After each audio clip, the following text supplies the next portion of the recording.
We are back. It is May 2nd, a couple minutes after 11 a.m. Hope you're having a good morning and a good day, whenever it is you get around to watching today's discussion. I will be looking at chapter 4 of Emotionally Healthy Spirituality, which is the cover the book behind me, and what I have up on Kindle. Now, the subject for today's discussion is an interesting one, and also it's really important and also a difficult subject to discuss. Not necessarily for me because I'm used to it by now. I've had this discussion with others in either in teaching classes or just in talking to people in general.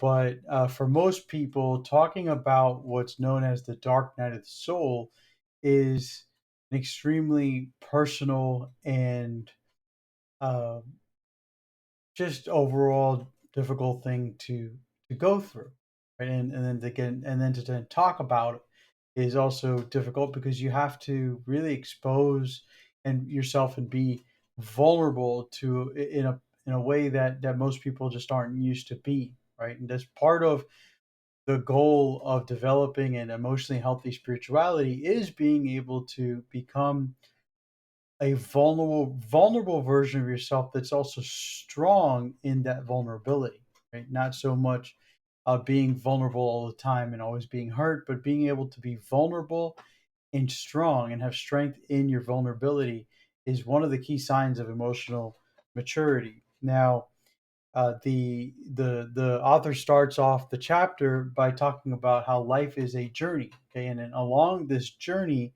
especially Christian life is a journey. Now, along this journey, you come up against what he calls a wall, and others in the past, specifically Saint John of the Cross, has described as the dark night of the soul.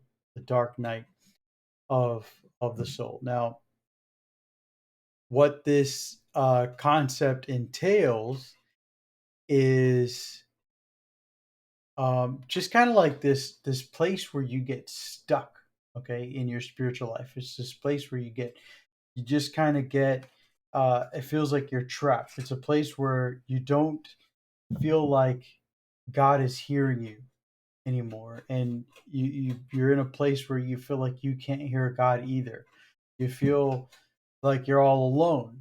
It doesn't matter how many times people speak to you about it or you talk to others about it. It's just one of those really dark times in a Christian's life that can't be solved by anything that has been worked on or tried before. So the way that Scazzaro helps to illustrate this process and how it starts and it comes from is by having the stages of faith concept. And so stage one, you have life changing awareness of God, right? That's pretty much the moment you get saved, the moment you come to know Jesus as your savior, all that kind of stuff. Then you have stage two, where he labels it as discipleship, but he also in parentheses puts down learning. I think it's important because I don't know how many of us actually have gone through discipleship programs. I know I haven't. I've developed them since then, and I've taught a class on it when I was in India, and so I developed an idea of what discipleship looks like and what it can be. But I actually haven't ever gone through a an appropriate discipleship program, one that teaches you how to live. Right? I've learned now what he's talking about here in sense of discipleship. I have gone through, and that's when you learn your church doctrine, when you learn your church theology, depending on the denomination you come out of. You've got certain things you have to learn, catechisms, phrases, prayers, certain beliefs. If you believe in infant baptism, then why do you? And so you learn that stuff, and so that I think is what I'm sure is what he's referring to here. What I'm referring to is the process of the Jewish form of discipleship, which is living with a rabbi, not necessarily living in their house or anything, but just living life with the rabbi. So, when a rabbi goes out in the morning, you go with him, you see what he does, you look at his habits, you're learning not just from him teaching, which is something they do, but also from what they are doing, right? Which is what Jesus' disciples would have done. So just distinguishing between the two. Then once you start learning, you're growing. Uh, then you get to stage three. You can see this is the active life. So you start to get more involved, right? Usually, churches that have been teaching you their doctrines, their denominational teachings, their catechisms, whatever, then they try to get on you about living an active life, living out your faith kind of concept. You're gonna we're having a homeless a food drive for the homeless. So you're going to come out to that. You're going to help. You're going to volunteer. We're going to do some things with kids. We need some helpers to volunteer, like VBS, that kind of stuff. So you're active. So in that process, we are all kind of going through a daily, weekly, monthly, yearly kind of thing where we're discipling, we're learning, we're having an active life. And then I like to think that these stages are fluid. So go back to the life changing awareness. It's like, maybe we were helping the homeless or helping a child during a VBS thing, and we had this awareness about God, and it just kind of changed our perspectives about God. And we go and we learn more, we read more about the scripture, maybe read a book, we're having experiences, we're changing, and life goes on. At some point, you hit what he interjects there as the wall. See that darker line that's between stages three and four? That's the wall. That's the dark night of the soul. That's the part of the Christian journey that not everybody will get to, because some people will live a life where they just vacillate between those first three stages, right? Your life wearing a changing awareness, you have discipleship learning, whatever, and you have the active life. Some people, a lot more than that we realize, because not everybody uh, speaks up on it or talks about it, gets to this wall, what's now known as a dark night. Now, a lot of times they're triggered by events that have taken place in our lives, right? There's something that's kind of like vision shattering, earth shattering. It's just kind of like, everything I've known, like from stage one about the awareness of God, everything I've learned, or some of the things I've learned in stage two, or something I've been experiencing in active life, contradicts now with my life experience of what I'm going through, and boom, it feels like everything's collapsing around me, because it feels like I've been building my life on a house of cards and finally collapsed. And now what do I do? Right? Where are you, God? So Scazzaro goes through this experience that he had where his church split, and someone had taken half of he had an English and a Spanish congregation, and someone took the Spanish, the guy that was working with the Spanish congregation left. And so that bothered him, that kind of thing. But I think I'd like to make it more personal. And like I said, I have no problem talking about this or discussing it. But um, when I mean, it feels like my whole life has been, or not my whole life, but my early part of my life was a dark soul of the night, and that can be true. Living through life, having life changing awareness of God. That's when I was saved or accepted Jesus as my Savior when I was um, like 5 or 6 years old. I go to church, and go to Sunday school, and I learned about God. That's the stage two. That's learning. My mom would teach us about God, and we do little Bible lessons at home, and we read together, that kind of thing. And then as I got older, my active life in the church started to change. I started getting more involved. I think I was, always like, oh, guys, go pick up the chairs, like after church services. And so you're like big enough to do that. You're helping, and so you're helping at church. It's kind of your introduction to service when you're uh, actually, I think at any age. I was gonna say when you're growing up in the church, but even like an adult who just got saved, like that's kind of like one of the first things they do is help pick up chairs and tables, right? So that's what that was. And then eventually I was like 14, 15 when I did my first message, and then serving, and then growing and helping set up Friday nights, setting up cones for the youth group, or doing that kind of thing, right? So going on. Then you get to this point where, and I've talked about it before, my dad, the alcoholism, the drug use, and everything else is definitely a time period where my dark soul started, right? The dark night of the soul started at that age, like around 16. And it was, you know, I still carried on in the faith, but it was difficult to really think that God cared. And so, I grew up, like I said, Christian home and all that stuff, but also with all this other stuff going on. And so my experience with God became one of, are you even really there kind of thing, right? So I went away to college. First year of college was extremely difficult. I could say like it's definitely depressed that entire year, and I was overeating and gaining weight and spending money like I shouldn't have. I was getting in debt for the first time in my life, using credit cards and stuff, um, and just making bad decisions, not really going to class, not really doing well in those classes that I did go to. My grades were suffering.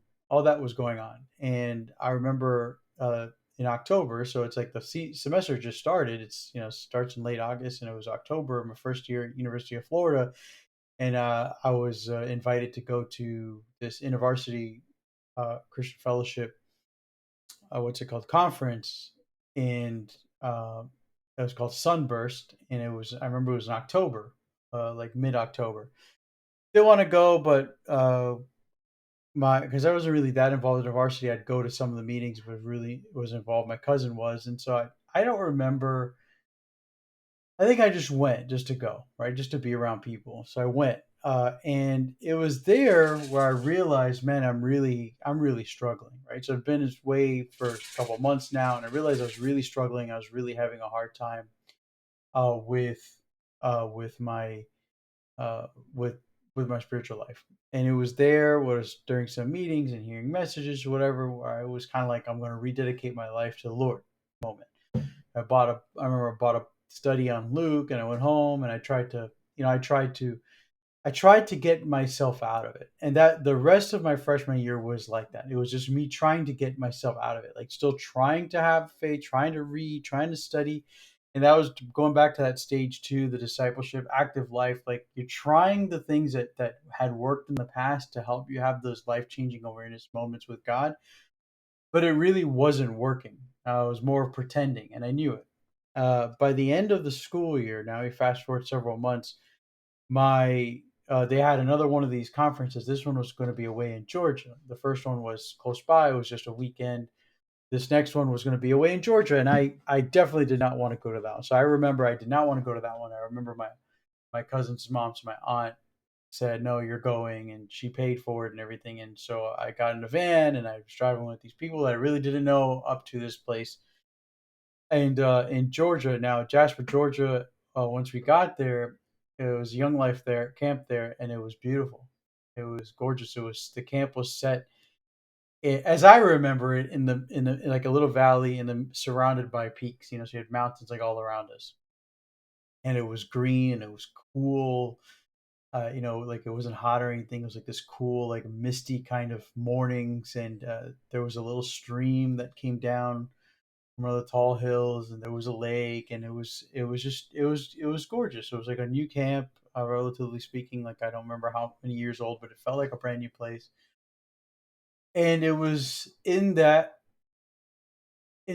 setting where I was the dark night of my soul that I had been living through now for a couple of years was finally confronted. And again, that dark night, that's that constant depression, that sadness, that feeling that God's not there, trying to communicate to him, trying to reach out to him, but not really getting any response, and wondering where he's at, what he's doing, why he's not listening, and so on and so forth. And so I remember, it's a week long conference. You're learning things, you're hearing things, you're also getting some free time. I had friends with a guy, Brian, he was messing around with that stream I mentioned, and messing around like there was like it was really slow, and so he was moving rocks around inside of it. I don't know if that was related to his degree or he just knew to do that. I don't know, but I remember seeing him one day just doing that. I was like, "What are you doing?" And he just explained, "I was just trying to move these rocks around." I was like, "Oh," and it started to help him, and then it became like my favorite thing to do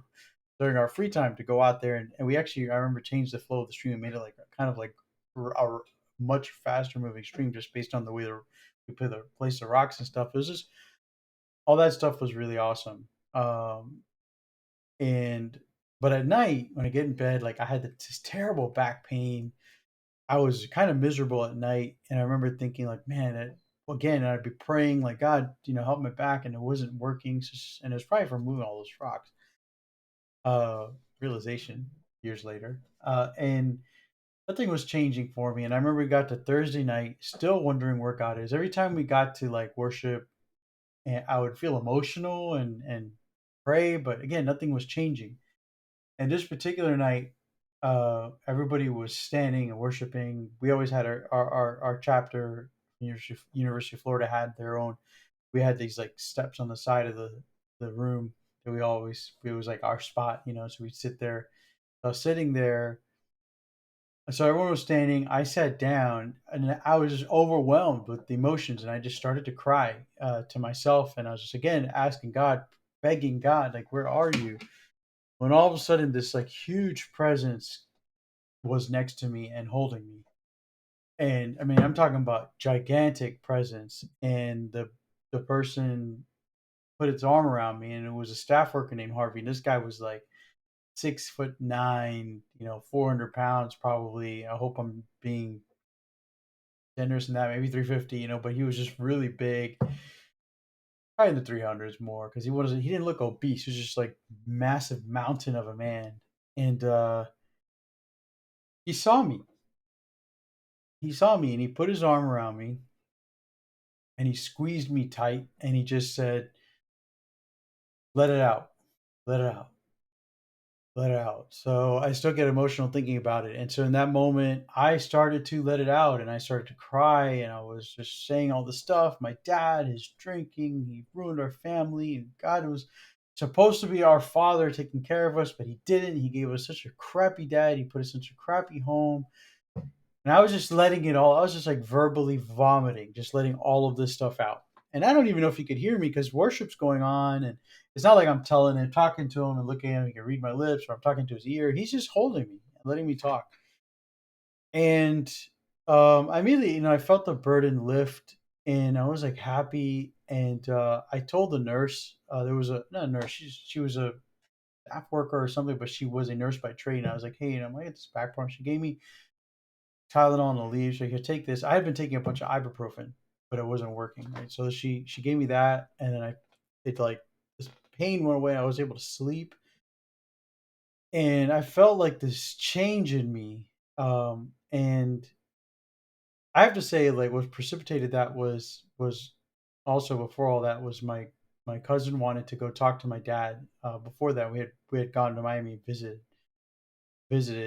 I think it was during spring break, and she had forgiven him for stuff that he had done to her, and I had done that too. So I know that helps, but I was still living in this painful place.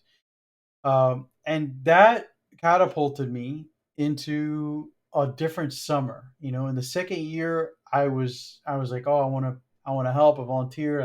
I joined a Bible study, and then I learned from one of the leaders how to lead the inductive Bible studies. And I was starting to get more involved at my church, the local church I was going to, like starting to share more messages, preaching. And then third year, I was just like leading a small group, and I was kind of like not doing my schoolwork because I was more interested in Bible and teaching and stuff like that. So I had this life changing awareness of God. But instead of moving forward to journey inward, I went back to stage one where I had this life changing awareness of God. And I say that because not the stuff that was inside of me wasn't necessarily changing yet. I just had this awareness of God and this newness. And so I went back to learning and discipling and active life. And I went back to stages 1 through 3. Uh, it wasn't until then after that is when I went to Bible college. It's like, oh, I don't want to study construction management anymore. I want to go study the Bible. I want to do Bible work. And so I just went to Emmaus Bible College. I started studying there. I was almost done with the degree from there in Bible theology and exposition. But then I realized that they weren't accredited outside of like seminaries, and I didn't want to go to seminary. I felt moved towards something else. I didn't know what. So then I found Trinity, and Trinity is when I started psychology, and then I got into counseling and so on and so forth. But um, it was in 2007 when I had been dating my current wife. I've been dating her for about a year, and we had a breakup in 2000. So I'm trying to think of the dates and make sure that we had a breakup in 2007. that was like she wasn't ready for a relationship or whatever. And I thought it was just because when we got together, she had just been dating somebody and broke up with him. We got together, so like rebound guy, that kind of thing happened.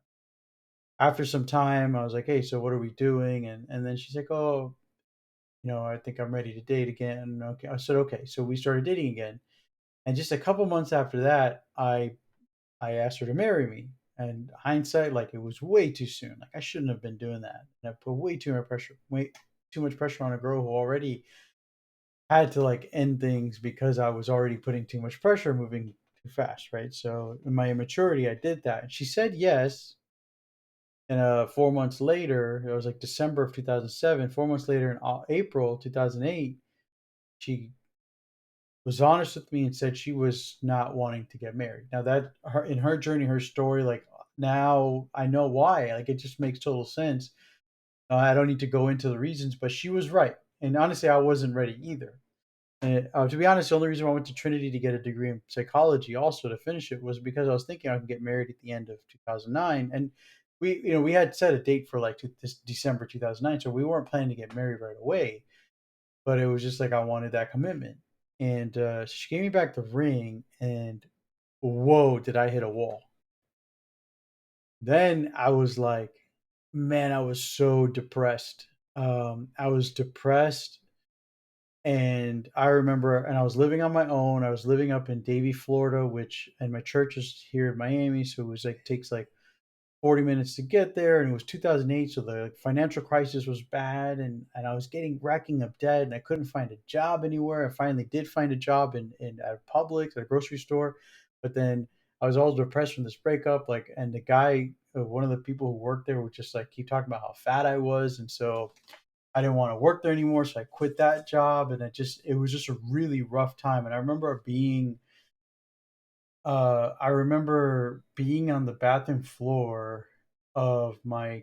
I was living in a condo that my uncle owned, and he was making me pay $500 a month. And I say making me because when I moved down to South Florida to go back to school, he had first said like, "Oh, you can come live with us." He had a four-bedroom house. Think about it. I think it's yeah, four-bedroom house with like two empty rooms. So it's like, oh, it's awesome. I could live here. And then when I got down there, he's like, oh, I want you to live in the condo I own instead. Like, oh, and pay me $500 a month. I was like, all right. I mean, it was like all the money I had would have been going towards rent. I had to take loans out, all this kind of stuff. But it was a whole mess. But I was living there still because he ended up not paying the mortgage, and that place got foreclosed. And then I ended up moving into his house anyway. But I was giving his money, so I was living in this place. All that stuff is in my head, right? Like I'm remembering this dark night. This is like I had one dark night of the soul. I had one wall that I hit. Now this is like a big one, and this was an even bigger one because I think about all the progress I made and the changes I made, and now I'm in this place, and I'm really trusting God. I'm like, oh, now I found a girl I'm going to marry, and I have a path set on a career because now it was like in psychology, it was just to graduate. It was like, oh, I'm interested in this counseling thing. I think I'm going to counseling. So I had like this career set up and finally moving on. And then boom, bomb, like, I don't want to marry you. And I was devastated. And I remember, like I said, I was laying on the bathroom floor in this condo because I thought maybe in there, um, my roommate wouldn't be able to hear me. And I was just crying and asking God to kill me. And I remember thinking, uh, find looking up ways to die accidentally, and I learned, different things, and I learned that taking too much Tylenol is a terrible idea. You'll just end up in the hospital and liver failure, and you won't die. You just be in a lot of pain. So it's like a lot of stuff. I was actively searching for ways to kill myself because I just didn't want to live anymore. But ultimately, I couldn't do it because I thought about my mom, and I thought if she saw me dead, it would devastate her. That's all I could think about. So this Dark Night of the Soul was like like I said, it was bad. The first one was bad, but this one was so much deeper. It reminds me of something that Scazero says in this book when he was talking to so and so about uh, someone at his church about the whole thing and his feelings, and that he hit rock bottom. And Lady kind of retorted and said, "You hit rock bottom. There's so much further you can go down." And it's true, like between the two dark moments of Dark Night of Soul, they were like, you know, one was 2000, it was like 2001, and then the next one was 2008. It's like 7 years apart. The second one was way deeper. I mean, that darkness I was feeling, I didn't want to live. I didn't want anything to do with God. I was pretending to have a relationship with Him by going to church, and I was volunteering different things. I had a scholarship to maintain, so I was doing Youth for Christ and stuff. And so all this, like nobody really knew when my now wife back then ended our engagement. There were people who called me and reached out to me and tried to help and make sure that I wasn't alone. So it wasn't like I was alone, but the depression makes you feel that way, that nobody cares, nobody understands. And I was really struggling, and that's what got me into this journey inward. Okay, so the first Dark Night of the Soul, I just went back to stage ones, two, and three.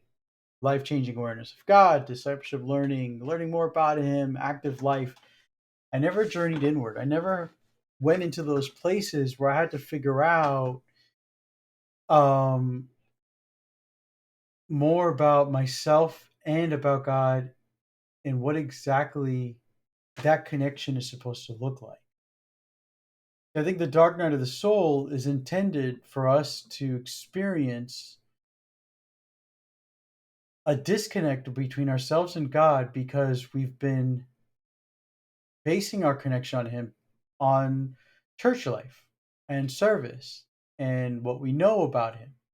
Is the way a lot of churches are formulated, right? They promote that, and it's good stuff. I mean, you're learning, but in order to really build a relationship with someone, right? If someone gave me a picture of my wife and I looked at her and I was like, wow, she's beautiful. It's like she's gorgeous. Like I didn't know this person even existed. Right? That's stage one, life awareness, life changing awareness. Wow. How do I get to know this person?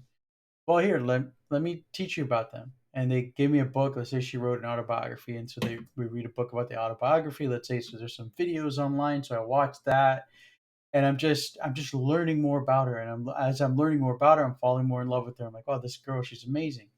I love the way that she sees God, and I love the way that she serves, and the way that she sings, and just her heart in general. And I think she's beautiful. And I go on and on, and I'm reading about her, and I'm watching about her, and I'm learning about her a lot. And then active life, I start finding ways to uh, to make her happy if she knew I was doing something that she liked. Right. So say as I learned about her, she says uh, she loves animals. So I go and I volunteer at animal shelter and I start taking care of animals. Good thing I'm serving a purpose that she enjoys. I find out that she likes the environment, so I sign up for events where this out here in South Florida we can go and clean up the beach. So I sign up for those things. Like I start doing things that I believe that once she knows, like I've been doing those things, she's going to like it because there's things that she likes. But the whole time, I never actually meet with her, and then I get to a point where uh, something happens in my life where I realize I have no connection with her. And in this scenario, it would be like she posts a video online with her a boyfriend, like this is my boyfriend, whatever, and I'm like, what? You have a boyfriend? But what about me? What about our relationship? And in that scenario, like this girl doesn't even know who I am. Let's say I comment on stuff, she kind of knows like, oh, this is one of my followers, but she doesn't know exactly who I am, and I don't know her either, but I think I do. And now I find out this news and I'm devastated because my knowledge about her, it's like, well, why did I learn all that about her? Why did I take the time to do things for her if she was just going to be with someone else? And it'll put you in a very dark place. It's a wall, right? And it just speaks to the fact that I never had a relationship with her in the first place. And I think that's a great analogy for understanding the dark night of the soul. We can have like this amazing awareness of God, like Jesus died for your sins, and just know Him in moments, and then learn more about Him and study the scriptures and the Bible, and then have this active life where we're serving Him and doing things for Him. But ultimately, at what point did we actually start a relationship with Him? And stuff starts to happen in your life, stuff happen in my life, And I realized I don't know who this God actually is. And you either have to begin that journey then, which is what stage 4 is the start of, the journey inward, where you are going inside yourself and you're saying, my relationship with God is no longer about what I'm doing out there. It's about what's inside of here and what he needs to work on, right? So in this book, they talk about um, taking out these roots. Now, I made some highlights here, and I got to find them. But this is a quote that I from Thomas Merton, and it says, "Unintentionally and unknowingly, we fall back into imperfections. Bad habits are like living roots that return. These roots must be dug away and cleared from the garden of our soul. This requires a direct intervention of God."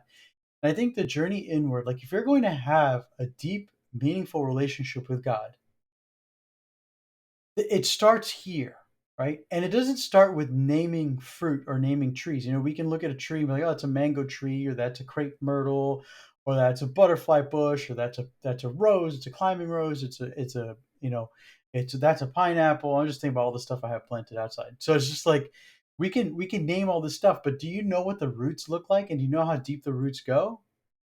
We have this like little rock garden with aloe and Mexican snowball, like this little you know cactus type thing is shaped like a ball. It's spherical, and it was just covered in weeds because it's just I kind of neglected it. And so on Saturday I went out there and I'm clearing this area up. And at first, it looks like grass, but then I notice it's not grass, it's weeds, and then it looked like a lot. But the truth is, like it's one clump with a specific root system. If I could just pull from the base there, then the whole thing will be gone. Because at first I started just from the top, just ripping things. You start doing that, but you're just ripping off the from the weak parts, and you look closely, still at the bottom, the rock garden, there's like a clump that's left over, and it's going to grow back, right? I had to get down in there on my hands and knees, and I had to put on gloves, um, and I had to dig into the rocks and under the dirt, and just reach in and pull root completely out of the ground, and then toss that aside. Then I know, okay, this particular one won't come back. Now, if it drops seeds, it's going to grow, and I have to keep pulling it out, right? But I got to get it by the roots, and eventually it'll be gone. And the journey inward is that. Journey inward is that when you're in the dark night, which like I was, at some point you have to face the facts and face the reality that it's not about God ignoring you. It's about It's about an untended garden that you haven't given God access to. In Psalm 139, it's the famous psalm where it says, where can I go? Where I hide from your presence? I can't flee. You formed me in the womb. You knit me together. In Psalm 139, at the end of that chapter, the psalmist, I believe is David, is talking about how much God knows you. He knows when you sit down, when I rise up, even if I go to Sheol, the grave, the afterlife, you're there. I can't escape you. And after that, like this beautiful poetic moment, at the end, he says, "Search me, O God, and know if there's any offensive way in me." It's like God knows everything about me, but at the end, I have to ask Him to search me. And in that phrase, "search me," the Hebrew, the implication is digging out roots, digging into the earth and digging out roots. And so, the dark night, I think, is a great opportunity for us to come to a realization that we have a lot of junk growing in our gardens, the garden of our heart, and we need Him to pull them out.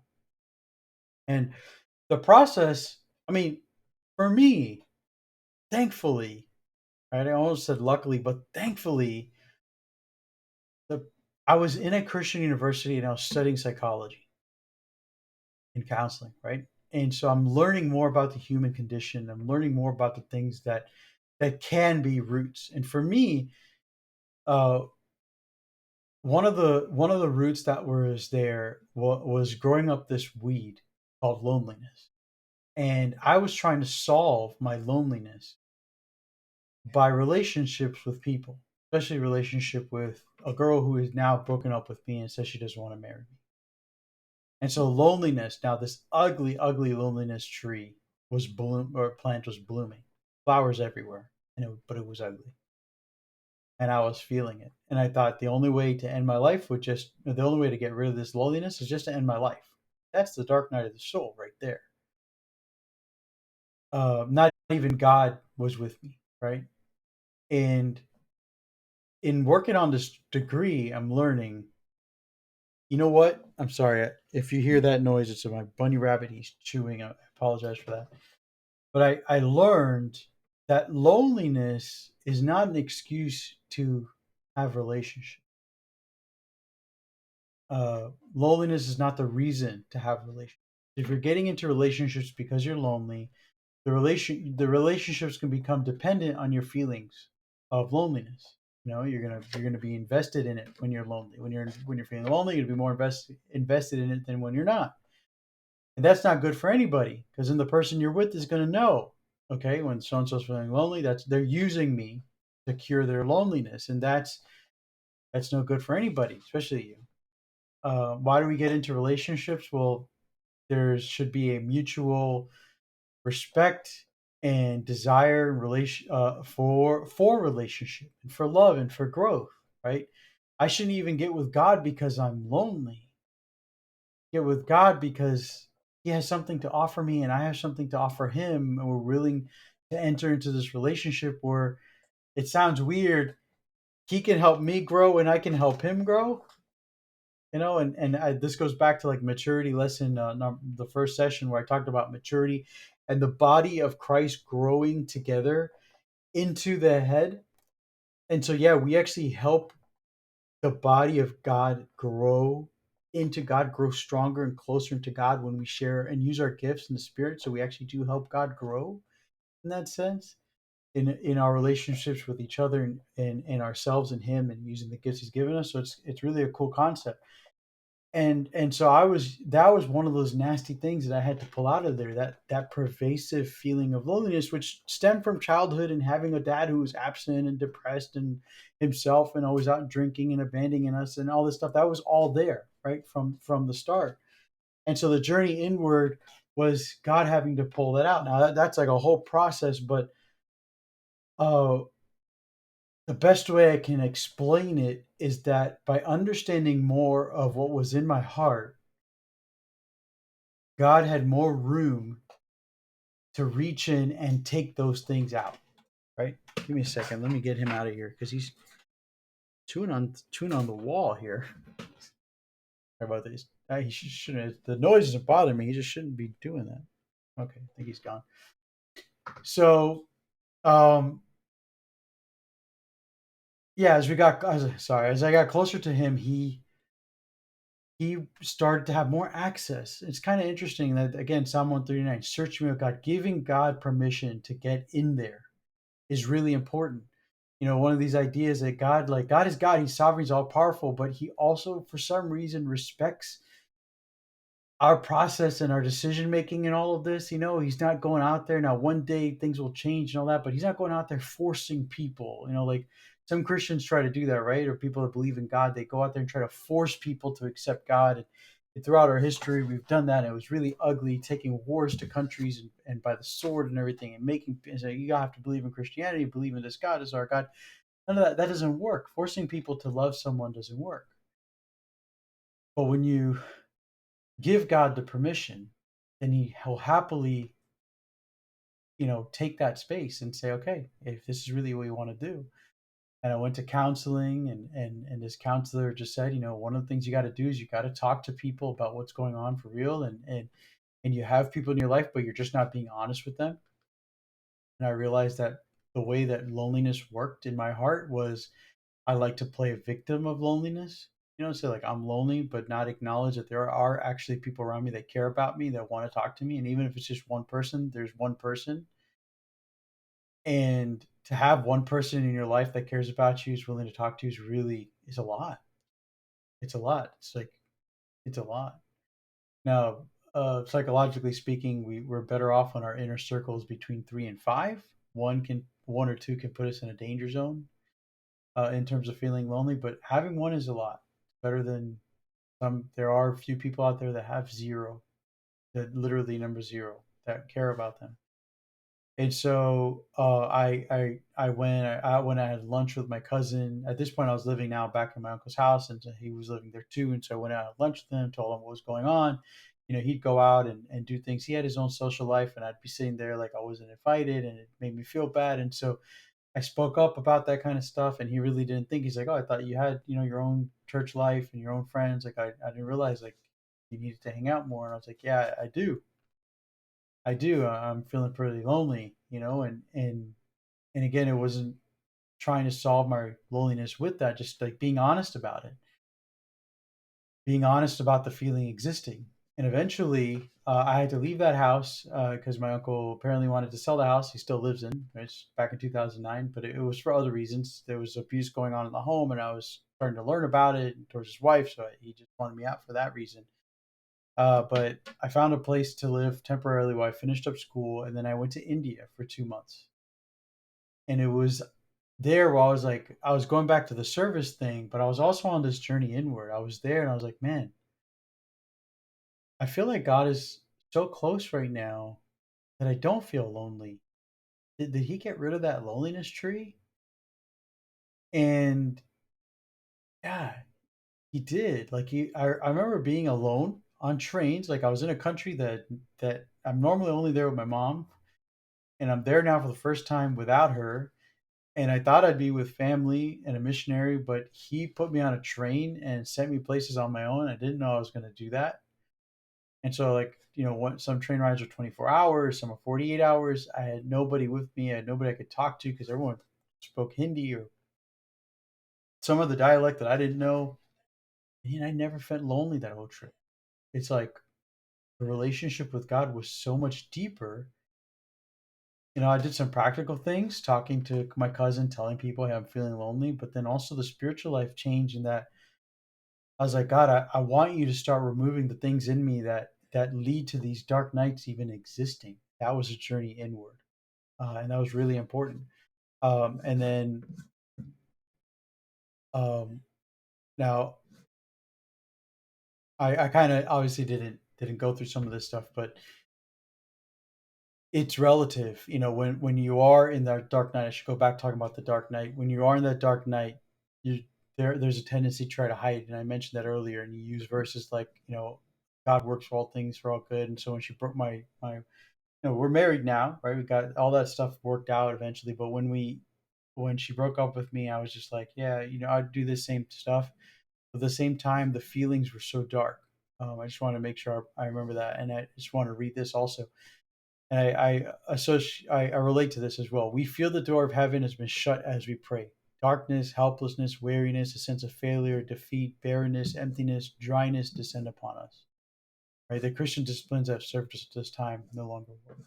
And again, that's why I um, I started, without knowing it, started to address those roots. Now, I highlighted this in red because I wanted to. It's a good understanding of what the roots are, but I want to be careful about just calling things sin. Like using that term because it's so judgmental. It's like extremely judgmental. It's hard for people when you talk about dark night of soul and just be like, well, it's because of your sin, right? This is done in some certain aspects of counseling, biblical counseling, Jay Adams and Euthetic counseling. Uh, they like to just say you're depressed, you've got sin. Dark night of soul, there's some kind of sin, so you got to deal with your sin. I'm not talking. I don't want to talk about this stuff as in terms of sin when when David said, "Search in me and know me, O God," he's saying, "Dig inside of me, root out those things, see if there's any offensive way in me." What he was talking about, any ways that don't, any pathways that aren't set by you, right? And so yeah, that's about stuff that we're doing or a way that we're living that we shouldn't be. But this isn't about judgment. This is about freedom. Okay, most people, when they talk about sin, they talk about sin in terms of judgment. This is why you should feel bad. If you do this, you should feel bad. Stop it. So, what I'm talking about is talking about those things that sure are labeled as sin, but realizing that by discussing them, confessing them, and opening up about them, there's freedom. So, I'm not looking to hit you on the head, like if you're nailed on the board and just hits you on the head like with a hammer and just put you further into that board. What I want to say is, let's get you out of that board. Let's set you free. Like these are the sins. Now let's set you free. That's how that works. So I highlighted in red just to highlight that. But he talks about pride, avarice, um, luxury, wrath, spiritual gluttony, spiritual envy, sloth. Sure, these are a lot of things that I had to ask God to pull out of me. Roots, the sloth, laziness, that running away from when things are hard. Like, yeah, I need him to pull that out. Um, and I'm glad that he did. I'm really glad that he did. And because that freedom was what led me to where I am now. But again, that wasn't about judgment. That was about freedom. And this quote here uh, is something I really like. So Saint John wrote, this is Saint John of the Cross, the guy who came up with the idea of the dark night of the soul. Saint John wrote, God is purging the soul, annihilating it, emptying it, or consuming in it, even as fire consumes the moldiness and the rust of metal, all the affections and imperfect habits which has contracted its whole life. These are deeply rooted in the substance of the soul. At the same time, it is God who is passively working here in the soul. This is the key, right? It's not hammering down the sins and all that stuff. It's pointing them out, bringing them up so that God can burn them away. And that's how this process gets started. And he talks about finding his way through the wall. I've kind of given my own opinions there. Not my own opinions, my own experience there. I see I have a chat from Hannah Love Starbucks. So I'm guessing that's kind of promo thing. Nice to see you, Hannah Love Starbucks. I prefer Dunkin'. Yeah. I was looking for a whole time to just get a sip of that coffee, and I just got it, and it's gross because it's cold. The first level, let's see, characteristics of life on the other side.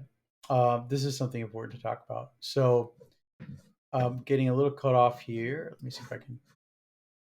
Um, so, what happens once you get through? Right now, I've kind of briefly talked about how I got through.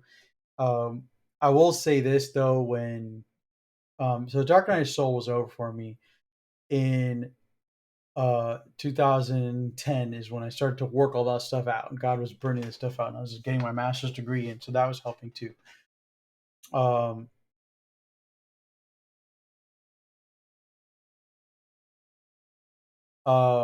yeah, so it's funny, but if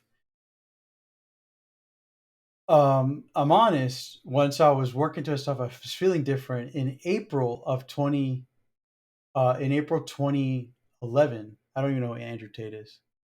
In April 2011, I was starting to feel no, so let's say March. I was starting to feel like depression was coming on me again. So I talked about it with some people, and I went and I found a book on fasting, and so I went on the spiritual journey. Then I was like, God, that's when I really just got into this. Like, what are the roots? And I did this 40-day fast. It's just a book called Fasting by Jensen Franklin, which I don't agree with everything he has to say about fasting or teaching in general, but it was like really helpful. And I did this Daniel fast for 40 days, and during that period, um, I learned a lot about what was going on inside of me and what the roots of all those problems were. And ever since then, haven't had any depression, been set free. And so I just wanted to mention that because since then I haven't had any issues with that, and that transformation came out for me. And since then, it's been counseling, been psychology, it's been helping other people, and working on that craft, uh, and doing what I can to praise. And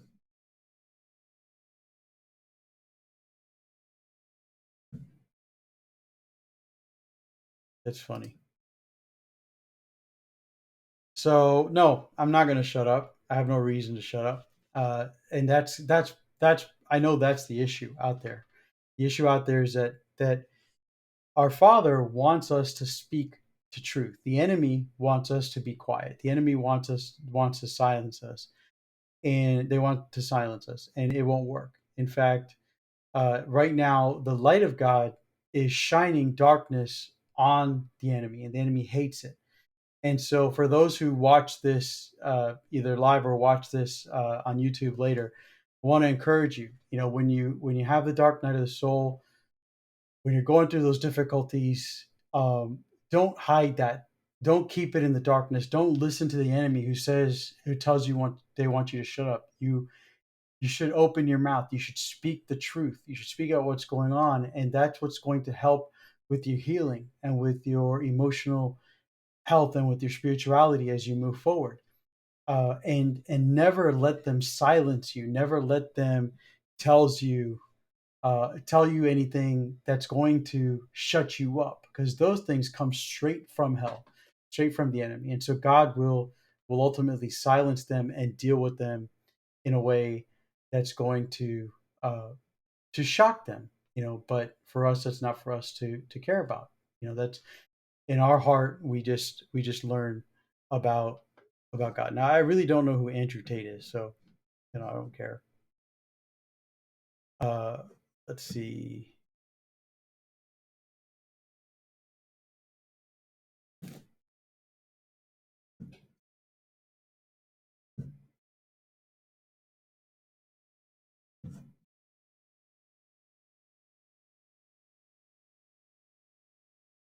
I am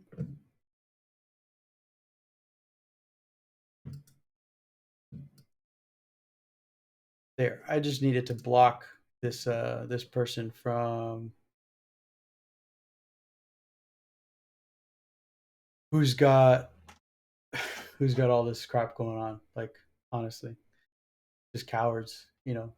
So and honestly, like Andrew Tate. Now that I'm thinking about it, I saw that this guy was like a trafficking women or something. So that's like the most I know about him.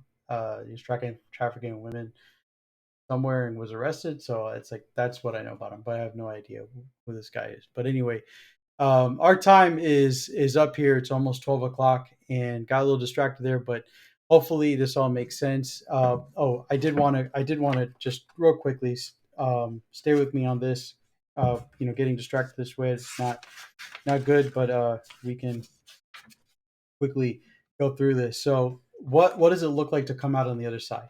First, you have a greater level of brokenness. That means you have a greater ability to understand, you know, not everybody's perfect, and that I'm not perfect, and that we need to support each other and help each other rather than judge. Before these experiences, you can Christians can be a little, can not be a little, they're pretty judgy, like you're this, you're that, you're the other thing. People are evil, and so that's not helpful, and that's not helpful to the world and to what we're trying to do. But in in once you've gotten through that dark night, it changes who you are. It helps you to gain more empathy and to realize that people just aren't perfect. That we need to have more grace with each other. The second point was you have a greater appreciation for what you don't know about God, and that's kind of the trick. I remember one person once told me, like, God is in a box, and that box is called the Bible.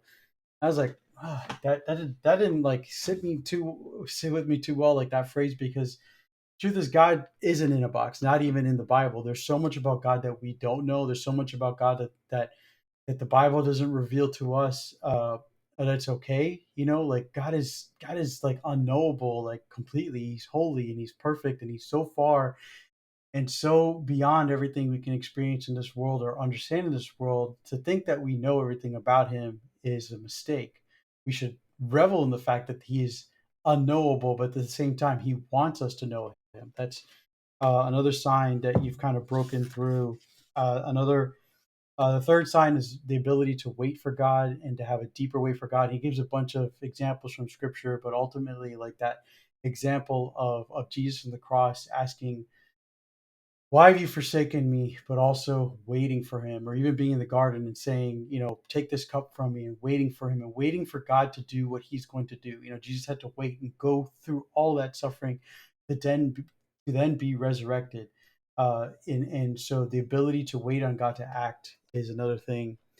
that is a sign that you've kind of gotten through. And then finally, the fourth thing that he mentioned is a greater detachment. So, and that's talking about things in this world and caring about material things and caring what people think about you, because your relationship with God is so tight now that the rest of the world and their opinions and what they have to offer doesn't have any impact on.